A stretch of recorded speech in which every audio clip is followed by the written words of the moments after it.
Bonjour à toutes et à tous et bienvenue dans cette nouvelle vidéo d'actualité automobile.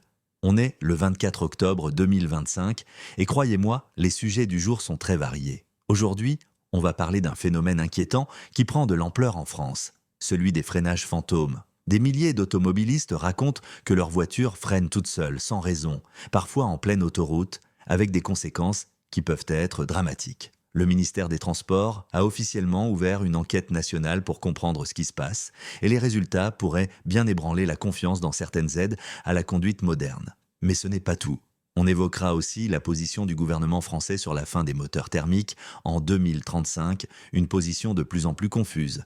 Après avoir demandé à Bruxelles de ne rien changer, Emmanuel Macron se dit désormais prêt à la flexibilité. Vous allez voir que c'est un vrai jeu d'équilibristes politiques. On fera également le point sur le nouveau permis de conduire européen, qui va changer la vie de millions de conducteurs, validité limitée, réforme pour les seniors, raccourcissement de la période probatoire pour les jeunes et sanctions valables dans toute l'Union.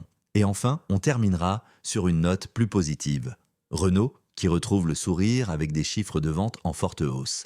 Bref, c'est un programme chargé, alors installez-vous confortablement, mettez un petit like si vous appréciez ce format et on démarre tout de suite avec le dossier qui fait trembler les automobilistes, les freinages fantômes. Les freinages fantômes, une enquête officielle est ouverte depuis plusieurs mois, les témoignages se multiplient sur les réseaux sociaux. Des conducteurs racontent que leur voiture pile brusquement toute seule, sans obstacle visible, sans piéton, sans raison apparente. Et parfois, ces freinages soudains ont entraîné des accidents graves, voire mortels. Un cas marquant remonte à cet été. Une Peugeot 208 a freiné d'un coup sur l'autoroute A7 alors qu'elle roulait à 130 km/h. Le conducteur n'a rien pu faire et plusieurs voitures ont percuté l'arrière du véhicule. Une tragédie qui a poussé les autorités à se pencher sérieusement sur la question. Face à la multiplication des cas, le ministère français des Transports a décidé d'ouvrir une enquête nationale. L'objectif ? Identifier les modèles concernés, comprendre d'où vient le problème et savoir si certains constructeurs sont responsables. Un formulaire officiel a même été mis en ligne, accessible sur le site du ministère,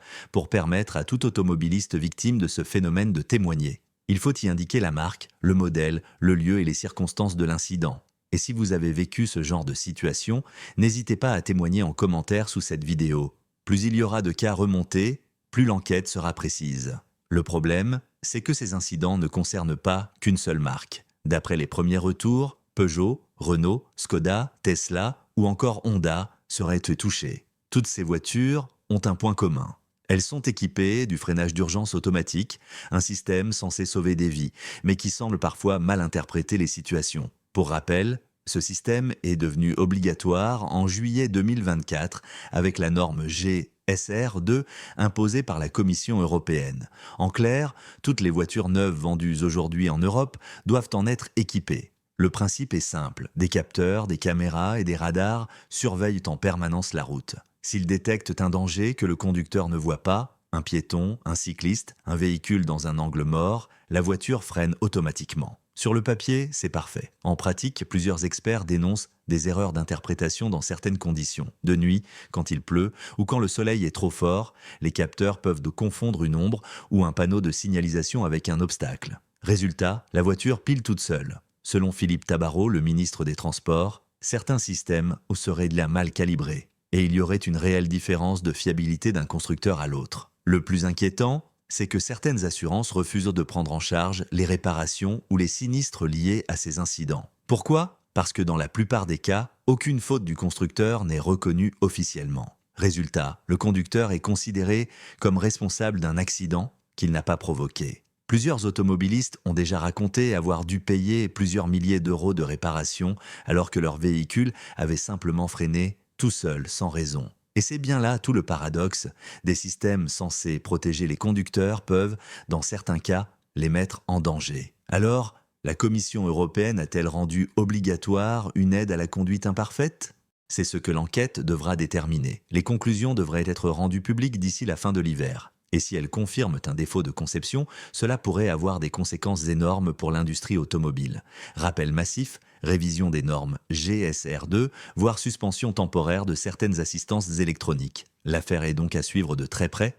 Le nouveau permis de conduire européen, une réforme historique, on passe maintenant à un autre sujet qui concerne absolument tout le monde, le permis de conduire. Le Parlement européen vient d'adopter une réforme majeure de la réglementation, une première depuis plus de 20 ans. L'objectif est double, améliorer la sécurité routière et moderniser le permis pour l'adapter aux réalités actuelles. Première nouveauté, le permis ne sera plus valable à vie. À partir de maintenant, les permis pour voitures et motos auront une durée de validité de 15 ans. Attention, cela ne veut pas dire qu'il faudra repasser le permis tous les 15 ans, mais simplement renouveler le document pour actualiser la photo, l'adresse et vérifier quelques informations. Deuxième nouveauté, les conducteurs de plus de 65 ans devront, selon les pays, remplir un formulaire d'auto-évaluation ou passer une visite médicale. L'objectif, c'est d'assurer que les conducteurs restent aptes à conduire sans risque pour eux ou pour les autres. Cette mesure divise. Certains y voient un progrès logique, d'autres une forme de discrimination liée à l'âge. Pour les jeunes, bonne nouvelle, la période probatoire est raccourcie. Elle passe de 3 à 2 ans, ce qui permettra d'obtenir les 12 points plus rapidement, à condition, bien sûr, de ne pas commettre d'infraction. Autre évolution importante, pour répondre à la pénurie de chauffeurs poids lourds, il sera désormais possible d'obtenir le permis C, camion, dès 18 ans, et le permis D, bus, dès 21 ans. Une mesure très attendue par le secteur du transport, en manque chronique de main-d'œuvre. Enfin, et c'est peut-être le changement le plus marquant, les retraits, suspensions ou interdictions de conduire seront désormais valables dans toute l'Union européenne. Concrètement, si vous perdez votre permis pour excès de vitesse aux Pays-Bas, vous ne pourrez plus conduire en France, en Espagne ou en Allemagne. Jusqu'à présent, chaque pays appliquait ses propres règles, ce qui permettait à certains conducteurs sanctionnés de continuer à rouler ailleurs. Les États membres disposent maintenant de 3 ans pour intégrer ces nouvelles règles dans leur code de la route et d'1 an supplémentaire pour les appliquer. Une mesure qui vise à rendre la sécurité routière plus cohérente à l'échelle européenne.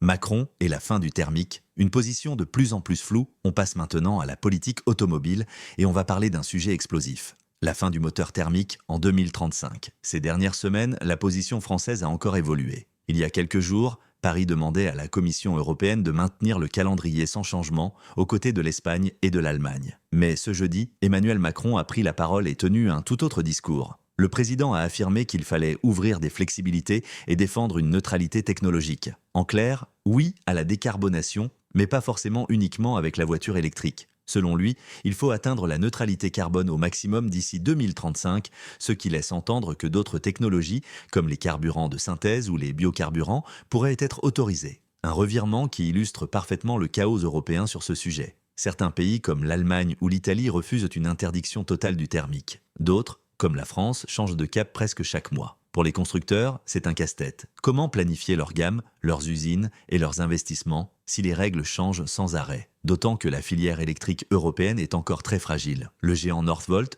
censé être le champion européen de la batterie, a déposé le bilan cette année. Son concurrent ACC n'arrive toujours pas à produire en volume suffisant et près de 30% des batteries fabriquées ne passent pas les tests qualité. Résultat, la dépendance à la Chine reste massive et les promesses d'indépendance industrielle semblent encore très loin. En résumé, la France plaide officiellement pour maintenir 2035 mais en réalité ouvre la porte à des exceptions, à des carburants alternatifs et à des dérogations. Un en même temps, typiquement macronien qui entretient le flou et l'incertitude.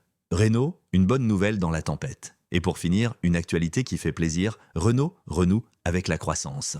Après un premier semestre 2025 difficile, le groupe français annonce un chiffre d'affaires en hausse de 6,8% sur le troisième trimestre à 11,4 milliards d'euros. Les ventes mondiales progressent de 9,8%, soit plus de 529 000 véhicules écoulés. La Clio reste la voiture la plus vendue en France, devant la 208. Et Dacia signe un excellent trimestre avec plus 16,2% et 165 000 unités vendues. Renault profite aussi d'une diversification géographique. Ses ventes hors Europe ont bondi de près de 15%, notamment en Inde et en Amérique du Sud. C'est une stratégie payante. Pendant que d'autres constructeurs misaient tout sur la Chine ou les États-Unis, Renault a consolidé sa présence sur des marchés plus stables et moins saturés. Et cela fonctionne. Cette performance redonne de l'air au groupe qui confirme ses objectifs financiers pour la fin de l'année 2025. Une rare bonne nouvelle dans un secteur où beaucoup de marques européennes traversent des zones de turbulence.